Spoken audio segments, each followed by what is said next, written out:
Hello मेरे प्यारे विद्यार्थियों, आपका मेरे चैनल एग्जाम गुजाब में हार्दिक स्वागत है।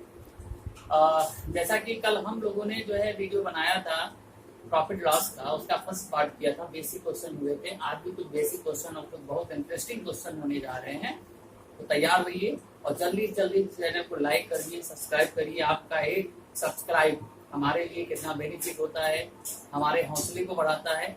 तो आप जितना कर सके और जितना करवा सके उतना करवाइए, ये हमारे लिए आप सहयोग करिए।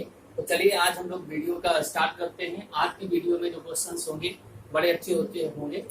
जैसे नॉर्मली आप कभी एग्जाम देते हो तो आपको कैसे क्वेश्चंस मिलते हैं, सब कंपटीशन में आने वाले क्वेश्चन कैसे होते हैं, तो करते हैं। जैसे क्वेश्चन लिखा है कि shopkeeper sells on item at a profit of 20%। Question है कि एक दुकानदार किसी वस्तु को बेचता है तो लाभ कितने का होता है भाई?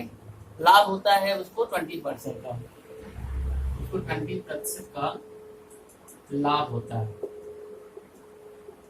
तो आपको तो क्रय मूल्य एवं विक्रय मूल्य का अनुपात बताना है। विक्रय मूल्य का अनुपात ज्ञात करें। देखिए आपके पास क्वेश्चन ये है कि सर एक दुकानदार किसी वस्तु को बेचता है तो लाभ 20% लाभ प्राप्त करता है, ठीक है। उसको 20% का लाभ होता है, लाभ 20% होता है। तो क्रय मूल्य और विक्रय मूल्य का अनुपात, एक नॉर्मल क्वेश्चन मैंने आपको दिया है कि बेसिक इसके कंसेप्ट क्या होते हैं। लगाने के बहुत सारे तरीके होते हैं, लेकिन जो हम आपको बता रहे हैं बहुत इजी है। 20% का मतलब पहले देखो, आपको 20% दिया है तो 20% लिख लीजिए। 20% को लिखते हैं 20/100 इक्वल टू 1/5। इसका मतलब आपको पता है कि जो प्रॉफिट होता है हमेशा कॉस्ट प्राइस पे लिया जाता है, तो ये आपका सीपी हो गया और ये जो 1 आया ये आपका प्रॉफिट हो गया। और आपने क्या कहा है कि सर मुझे लाभ हुआ है, जिसका मतलब 1 का लाभ हुआ है और कॉस्ट प्राइस आपका 5 है, तो भाई सेलिंग प्राइस कितना होना चाहिए? तो सेलिंग प्राइस बराबर होता है कॉस्ट प्राइस प्लस प्रॉफिट होता है। तो प्रॉफिट यहाँ हुआ है तो कॉस्ट प्राइस 5 है और +1 है, तो आपका हो गया 6। इसका मतलब जो रेशियो बनेगा कॉस्ट प्राइस और सेलिंग प्राइस का वो आपका हो जाएगा 5 रेशियो कितना हो जाएगा? 6 हो जाएगा नॉर्मल। अब इसके लिए आप पूरा फार्मूला लगाएंगे तो आपके लिए क्या होगा? गलत होगा। तो इसको आपको अडॉप्ट करना है कि सिंपल वे में कैसे सॉल्व किया जाता है, ठीक है। तो नॉर्मल क्वेश्चन आपके लिए है, बिगिनिंग में जो आदमी करते हैं उसको इस तरह से किया जाता है। चलिए दूसरा क्वेश्चन करते हैं। एक दुकानदार किसी वस्तु को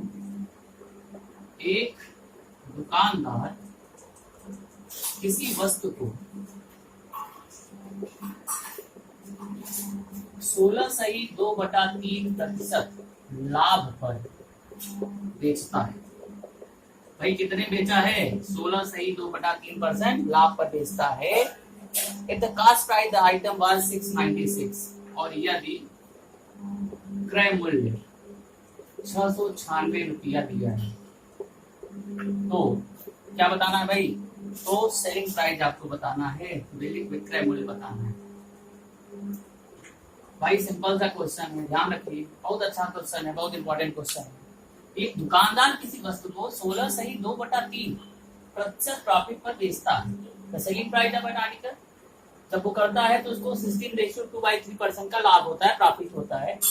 एंड द कॉस्ट प्राइस जो दिया है आपको इक्वल टू 696 रुपीज दिया है, तो आपको बताना है कि सर सेलिंग प्राइस कितना होगा। तो इसके लिए आपको कोई फार्मूले लगाने की जरूरत नहीं है, आप इसके परसेंटेज को देखिए। 16.2/3% लिखा है, 16×48 तो कितना है? 50/3 परसेंटेज लगा है तो 100 हो गया। इसका मतलब जब करेंगे तो 1/6 आ जाएगा। तो ये जो 6 आएगा ये आपका सीपी हो जाएगा। तो 6 आएगा ये आपका सीपी हो जाएगा। आपको प्रॉफिट हुआ है तो भाई एसपी कितना होगा? 7 होगा, क्योंकि ऊपर वाला जो प्रॉफिट है 1 है और 6 आपका सीपी है, तो एसपी हो गया 7। इसका मतलब सीपी की वैल्यू आपको 6 हो गई और एसपी की वैल्यू आपको 7 हो गई। अब आपको देखो क्रय मूल्य दिया है, मतलब 6 की वैल्यू, क्रय मूल्य यहाँ पे 6 है और यहाँ पे 696 है, तो 6 इक्वल टू आपको दिया है 696। तो एक की वैल्यू कितना आएगा? 6 1 जा और ये 116 आ जाएगा। तो आपको सेलिंग प्राइस निकालना है, तो सेलिंग प्राइस की वैल्यू यहाँ कितना है 7 है, तो 7 की वैल्यू कितना होगा 116 into 7 7 42, 7 के साथ 4 11 और 7 के साथ और एक कितना हो गया 8 हो गया। ये आपका आंसर। बोलो कोई डाउट है?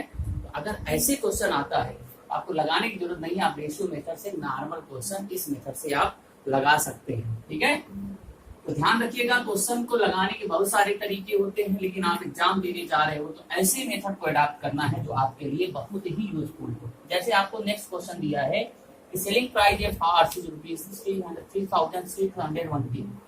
कहता है कि एक घोड़े का विक्रय मूल्य दिया है ना भाई, हाँ सेलिंग प्राइस दिया है, घोड़े का विक्रय मूल्य आपको यहाँ पे दिया है। विक्रय मूल्य का मतलब सेलिंग प्राइस आपको दिया है और वो दिया है 3,618 रुपया आपको दिया है। एक घोड़े का विक्रय मूल्य 3,618 रुपया है, तो आपसे क्या करता है कि sir what sell at a loss. अब उसे क्या हुआ है, तो जब बेचता है घोड़े का विक्रय मूल्य 3,618 रुपया बेचने पर, ऐसे लिखना बेचने पर, या एक घोड़े का विक्रय मूल्य 3,618 है, या ऐसे लिखो एक घोड़े को 3,618 रुपया में बेचने पर 14 सही 2/7% का हानि होता है। 14 सही 2/7% का हानि होता है। 14 सही 2/7% का हानि होता है। तो आपको क्रय मूल्य का गणना करना है, क्रय मूल्य कास्ट प्राइस आपको ज्ञात करना है। कैसे करेंगे ध्यान रखिएगा, बहुत बार मैंने क्वेश्चन लगवाया है। तो आपको ध्यान रखना है कि अगर एक घोड़े को 3,618 रुपए बेचना है तो इसका सेलिंग प्राइस आपको दिया है 3,680 रुपये। अब 14 सही 2% का हानि होता है, तो भाई 14 सही 2/7% का हानि होता है, तो 14 सही 2/7% को क्या लिखते हैं 14 से 98 2 100/7% का मतलब बटे 100, इसका मतलब कट गया, इसका मतलब 1/7। तो 7 आपका क्या है, 7 आपका सीपी है और एसपी हानि हुआ है। ध्यान रखिएगा, अब यहीं पे बात है कि आपको यहाँ पे लॉस हुआ है तो आप जोड़िएगा नहीं, इसको क्या कर देना है माइनस कर देना है, क्योंकि हानि हुआ है तो एसपी कम होगा और कास्ट प्राइस ज्यादा होगा। तो इसका मतलब एसपी की वैल्यू जो है 6 है। और आपको ये दिया था घोड़े को इतने पर बेचने पर सेलिंग प्राइस दिया है, तो यहाँ पे जो सेलिंग प्राइस की वैल्यू है 6 है, 6=3618, तो 1 की वैल्यू 603। इसका मतलब जो आपको 1 की वैल्यू मिली है 603 मिली है, तो आपका जो कॉस्ट प्राइस है वो कितना है 7 है, तो 7 की वैल्यू 607 into 7, तो ये आपका हो गया 7,21,42,4,221 रुपए आपका कॉस्ट प्राइस हो गया। कहने का मतलब आपको कुछ नहीं करना है, ये जो आपको परसेंटेज दिया है सारा काम परसेंटेज से है। परसेंटेज लिखिए, तो 100/7 into 100 हुआ, 1/7 सीपी हो गया, 6 एसपी हो गया, और 6 की वैल्यू आपको एसपी सेलिंग प्राइस दिया है, कास्ट प्राइस दिया होता है तो 7 की वैल्यू दिया होता है, यहाँ पे सेलिंग प्राइस दिया है तो सेलिंग प्राइस की वैल्यू रख के आप 7 की वैल्यू निकाल लीजिए, वही आपका क्या होता है आपका कास्ट प्राइस होता है। ठीक है, तो इस तरह से आपको करना है। चलिए और भी अच्छे क्वेश्चन करते हैं, देखिए कैसे करते हैं थोड़ा सा। अब आते हैं एलिगेशन मेथड पे आते हैं, कैसे एलिगेशन मेथड होता है। लिखा है कि I sold 2 hands for rupees 105। मैंने 2 मुर्गियां प्रत्येक 105 रुपया में बेचा। ये आपको लिखा है कि मैंने 2 मुर्गियां प्रत्येक 105 रुपए में बेचा, मैंने सोल्ड किया। One of the loss of 20%, पहले पे 25% का हानि होता है, जबकि दूसरे पर 50% का लाभ होता है, 50% का लाभ होता है। तो वो पूरे व्यापार में लाभ या हानि परसेंट ज्ञात करें। अगर कभी ऐसे क्वेश्चन आ गया कि सर मैंने 2 मुर्गियां प्रत्येक 105 रुपए में बेचा, पहले में 25% का, दूसरे में 50% का लाभ, तो इसके लिए जो बेस्ट मेथड है, लगाने के बहुत सारे तरीके हैं, लेकिन जो बेस्ट मेथड है वो एलिगेशन मेथड है। और एलिगेशन मेथड क्या करता है, आप एक तरफ फर्स्ट लिखिए, एक तरफ सेकेंड लिखिए। पहले पे 25% का हानि हुआ है तो -25 लिख दीजिए, दूसरे पे 50% का लाभ हुआ है तो +50 लिख दीजिए।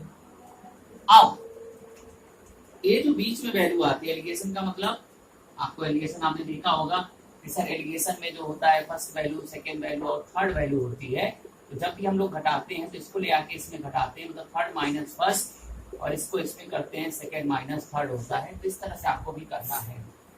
तो हमने कहा कि सर यहाँ पे हम मान लेते हैं कि पूरे व्यापार में x% का लाभ या हानि हुआ है, तो हमने कर दिया। अब देखिए इसको इसमें घटाना है, x माइनस करेंगे, भाई x करेंगे तो माइनस माइनस प्लस हो जाएगा, और इसको ले आके करेंगे तो 50 माइनस x हो गया।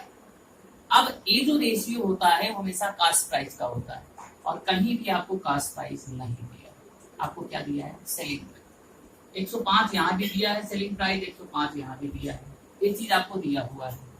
तो सबसे पहले आप कास्ट प्राइस का रेशियो बनाइए। अच्छा ये बताइए, अगर 105 रुपया में बेचा गया तो इसका कास्ट प्राइस क्या होना चाहिए? 105 हानि हुआ है 25 का, तो 100/75 ऐसे लिखते हैं। इसको कैसे लिखते हैं भाई, फार्मूले से जो आप नॉर्मल करते हैं कि सर 105 सेलिंग प्राइस इंटू 100, और अगर नुकसान हुआ है तो 100/100, और इसको क्या लिखते हैं, 105 रुपए इसका भी सेलिंग प्राइस है तो 100 बटे, अब इसको कितना लिखेंगे भाई, इसके आपको 50% फायदा है तो 150 रुपए। तो ये दोनों टर्म के जो है गायब हो जाएंगे, काटेंगे तो ये 1 आएगा और ये 2 आएगा। अभी वही ये नीचे आ रहा है, तो जब आप रेशियो बनाएंगे तो इसके लिए उल्टा करना पड़ेगा, क्योंकि ये 1 नीचे है, 2 यहाँ नीचे है, तो जब इधर आएगा ये 2 हो जाएगा और ये 1 हो जाएगा। तो इसके थ्रू जो आप निकाल रहे हैं ये हमारा कास्ट प्राइस होता है। इसका मतलब जो रेशियो है, जब यहाँ से रेशियो बनाएंगे तो 50 minus x/x plus 25 equal to 2:1। अब ये आएगा, जब यहाँ मल्टीप्लाई करेंगे तो 50 minus x equal to 2x plus 50 आएगा, 50 से 50 कट जाएगा तो x की वैल्यू 0 आ जाएगी। इसका मतलब ये हुआ कि आपको व्यापार में न तो लाभ हुआ है और न ही हानि हुआ है। इस चीज को आपको ध्यान रखना है। तो कभी अगर ऐसे क्वेश्चन आता है तो alligation is the best method to solve this type of the question. चलिए नेक्स्ट क्वेश्चन करते हैं, इससे भी अच्छा क्वेश्चन आपको मिलेगा, इसको ध्यान रखिएगा। ऐसे बहुत सारे क्वेश्चन आपको एग्जाम में मिलने वाले हैं। तो नेक्स्ट क्वेश्चन क्या करता है भाई, लिखा हुआ है कि Siddharth sold a watch eight a profit of 20%। लिखा है कि सिद्धार्थ एक घड़ी कितने में फायदा लिया है, 20% लाभ पर बेचता है। ठीक है, कितने परसेंट लाभ पे बेचा है, 20%। फिर उसके बाद बोला है had she bought it at 10% loss and sold it ₹30%। अब देखो उसने क्या किया था, 20% लाभ पर बेचा है। कहता है यदि वह उसे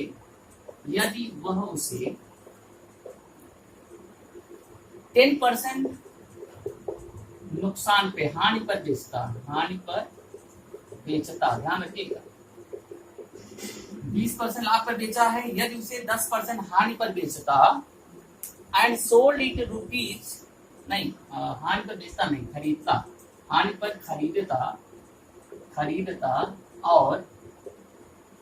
और 30 रुपए कम में बेचता, तो 30 रुपए कम में क्या कर रहा है भाई, बेच रहा है, तो सी वुड स्टिल हैव गेन 20%, तो उसे कुल 20% का लाभ प्राप्त होता है। तो उसे कितना परसेंट का लाभ हो रहा है भाई, 20% का लाभ हो रहा है। तो फाइंड द कास्ट प्राइस, आपको क्रय मूल्य ज्ञात करना है, क्रय मूल्य ज्ञात करना। अच्छा सा क्वेश्चन है, अगर आप ध्यान से समझेंगे। कहता है कि सिद्धार्थ एक घड़ी को 20% लाभ पर बेचता है, यदि वह उसे 10% हानि पर खरीदता और 30 रुपए यदि उसे क्या करता था, 10% हानि पर खरीदता और 30 रुपए कम में बेचता, तो उसे कुल 20% का लाभ प्राप्त होता। तो क्रय मूल्य निकालना है। अगर ऐसे क्वेश्चन आ गया, देखो क्या करना है, दिमाग लगाना है। मान लेते हैं कास्ट प्राइस हमारा कितना था, 100 था। मान लिया कास्ट प्राइस 100 था, 20% लाभ पर बेचता है, तो इसका मतलब सेलिंग प्राइस 120 रुपया होना था। 20% लाभ का मतलब 120 रुपया होना चाहिए। अब कहता है उसे 10% हानि पर खरीदता, भाई 100 रुपए के पहले खरीद जाता है, 10% हानि का मतलब कितना होता है 90 रुपया में, भाई 10% हानि का मतलब 90 रुपए में। इसका मतलब ये है कि अब जो सीपी होगा नया वो हमारा कितना हो जा रहा है 90 रुपए हो रहा है, और 30 रुपए कम में बेचता। अभी देखो यहाँ पे आपने अपने से माना है, रुपया नहीं माना है, एक यूनिट माना है कि सर सीपी हमने 100 यूनिट माना है और एसपी हमने 120 यूनिट माना है। आप इसको यूनिट मानिएगा, अभी रुपया मत मानिएगा। तो कास्ट प्राइस 10% हानि हुआ है, तो आपने कहा कि सर सीपी इक्वल टू 90 रुपया हुआ, दैट इज गुड। अब 30 रुपए कम में बेचता है तो इसका तो ऐसा नहीं है कि 120 में 30 घटा देंगे, क्योंकि यहाँ रुपया है और यहाँ आपने यूनिट माना है। तो आप क्या करेंगे, लिखा है तो उसे कुल 20% का लाभ होता है ना। लाभ किस पे होगा 90 पे होगा ना, तो 90 का 20% निकाल लो, 120/100 निकालोगे तो एसपी आ जाएगा, या 20% निकाल के 90 में जोड़ोगे तो कट गया 108 रुपए आ गया। इसका मतलब अब जब एसपी आया वो कितना आ गया 108 यूनिट आ गया। इसका मतलब अब कितने बेच रहा है 108 में। तो ये बताओ कि आपने कहा था कि सर उसे 30 रुपया कम में बेच रहा है, पहले 120 में बेच रहा था, अब 108 में बेच रहा है, तो कितने का अंतर है 108 और 120 में 12 का अंतर है, और यही जो 12 यूनिट है यही तो आपका 30 रुपए के बराबर है। तो किसके बराबर होगा 30/12 की। अब आपको कास्ट प्राइस निकालना है, कास्ट प्राइस कितना है 100, तो 100 की वैल्यू निकाल लो यार, 30/12 गुणित कितना 100 हो गया। जब इसको काटेंगे तो 6 दूना 12, 6 पंचे 30, इसको काटेंगे 50 और 50 में 5 का करेंगे तो 250 रुपए आपका कास्ट प्राइस हो जाएगा और ये आपका आंसर हो जाएगा। तो all this type of the question जो होते हैं हम लोग इन दिस मेथड सॉल्व करते हैं। उसको ध्यान रखना है कि अगर ऐसे क्वेश्चन आ गए आपको तो इसी टाइप से आप सॉल्व करेंगे। इसको मैंने आपको बहुत बार भी बताया, ठीक है। तो चलिए इसको भी आप करिएगा, ठीक है। अब नेक्स्ट टाइप का क्वेश्चन कैसे आता है, जैसे मान लीजिए आपको दिया है कि I sold a book eight a profit of 12%। मैंने एक किताब 12% लाभ पे बेचा, 12% लाभ पर बेचा। फिर क्या हुआ, had I sold it for 18 मोर, यदि मैं इसे 18 रुपए ज्यादा में बेचता 18% वुड हैव बीन गेन, तो मुझे 18% का लाभ प्राप्त होता। तो क्रय मूल्य ज्ञात करें, तो क्रय मूल्य ज्ञात करें। देखिए क्वेश्चन इसके ऊपर वाला और इससे मिलता जुलता है, लेकिन अंतर क्या है। अब यहाँ पे कहीं लिखा नहीं है कि मैं इतने % कम पे खरीदता इतना बेचता, यहाँ सीधा सीधा लिखा है कि मैंने किताब को 12% लाभ पर बेचा और इसे 18 रुपया ज्यादा बेचता तो 18% का लाभ होगा। तो ये बताओ पहले 12% पे बेच रहे थे तो 18 में बेच रहे हो तब भी आपको लाभ हो रहा है, और वो लाभ किसके रुपए के बराबर हो रहा है 18 रुपए के बराबर होगा। तो इसके जो पहले मैंने क्वेश्चन किया था वहां पे आपको ये लिखा था इतने % कम पे खरीदता इतना ज्यादा बेचता। तो क्वेश्चन और एक क्वेश्चन में थोड़ा सा अंतर है कि सर एक किताब को 12% लाभ पे बेच रहे हो, अब 18% पे बेच रहे हो, तो इसका मतलब आपको पहले 12 हो रहा था अब 18 हो रहा है। इसका मतलब कितने % का गैप है 6% का, और ये जो 6% का गैप है किसके बराबर है 18 के बराबर है। इसको ध्यान रखना। तो 1% किसके बराबर होगा 18/6 बराबर कितना 3, तो 100% किसके बराबर होगा 100/3, और जैसे आप निकालते हैं यही आपका कास्ट प्राइस हो जाता है। तो मैंने आपको दोनों मिलते जुलते क्वेश्चन बता दिए कि सर अगर दोनों क्वेश्चन आ रहे हैं तो पहले क्वेश्चन पढ़ लीजिए उन क्वेश्चनों में क्या अंतर है, वही आपका आंसर होगा। यहाँ पे आपको बोला था किताब को 12% लाभ पे बेच रहे हैं, अब 18% का बेच रहे हैं, जिसका मतलब 12% लाभ हो रहा था पहले, अब 18% लाभ हो रहा है कब, जब आप 18 रुपया ज्यादा बेच रहे हैं। तो इसका मतलब जो 6% है वही 18 के बराबर है, तो 100% किसके बराबर होगा, दैट इज योर आंसर। इस चीज को ध्यान रखिएगा कि दोनों क्वेश्चन में सिमिलरिटी क्या होती है, कि पता चला आपने इस क्वेश्चन को इसमें लगा दिया और इस क्वेश्चन को इसमें। नेक्स्ट क्वेश्चन है कि the cost price of 24 article, मतलब यदि 24 वस्तुओं का क्रय मूल्य 24 वस्तुओं का क्रय मूल्य 18 वस्तुओं के विक्रय मूल्य के बराबर है, विक्रय मूल्य के बराबर है, तो क्या निकालना है भाई, लास्ट या 100%, तो लाभ प्रतिशत ज्ञात करें, लाभ प्रतिशत ज्ञात। भाई क्वेश्चन बहुत बार आता है, if the cost price of 20 article is equal to the selling price of 18 article then find the profit। अब कैसे पता चलेगा प्रॉफिट हो रहा है? गिलास यार तुम खरीद रहे हो 24 और केवल बेच रहे हो 18, उतना पैसा तुमको मिल रहा है, तो कहाँ 24 कहाँ 18, तो आपको 6 वस्तुओं के बराबर लाभ होगा। अब वो कितना होगा मान लो, कैसे करोगे? फार्मूला तो बता दें, अभी तुरंत कर सकते हो, लेकिन कैसे करोगे? आप लिखो कि 14 वस्तुओं का कास्ट प्राइस 18 वस्तुओं के सेलिंग प्राइस के साथ क्या है, बराबर है।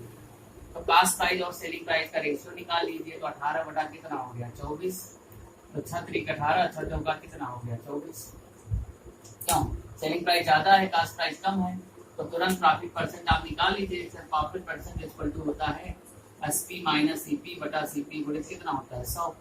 तो 4 माइनस 3 और सीपी है 3 गुणित कितना हो गया 100। इसका मतलब 33.5% हो गया और ये आपका लाभ हो जाता है और यही आपका आंसर हो जाता है। और नॉर्मल है, आपने क्या किया, ऐसा 24 वस्तुओं का जो सीपी है और 18 वस्तुओं के एसपी के बराबर है, तो हमने क्या किया, इसका रेशियो निकाल लिया कि सीपी अपॉन एसपी 18 बटे कितना 24 हो जाएगा। तो 6 3 18, 6 चौका 24, 3 बटे 4 आएगा। अब आपको जानते हैं कि प्रॉफिट परसेंट बराबर एसपी माइनस सीपी बटा सीपी गुणित 100 होता है। एसपी की वैल्यू यहाँ पे आपको कितना है भाई 4 है, सीपी की वैल्यू 3 है, बटा 3 गुणित 100 करेंगे आपको प्रॉफिट परसेंट आ जाएगा। ठीक है, तो all this type of the question which are asked in the your exam, तो ऐसे टाइप के क्वेश्चन आपको लगभग एग्जाम में मिलेंगे। तो चलिए आज की वीडियो में इतना ही करेंगे। Thank you very much.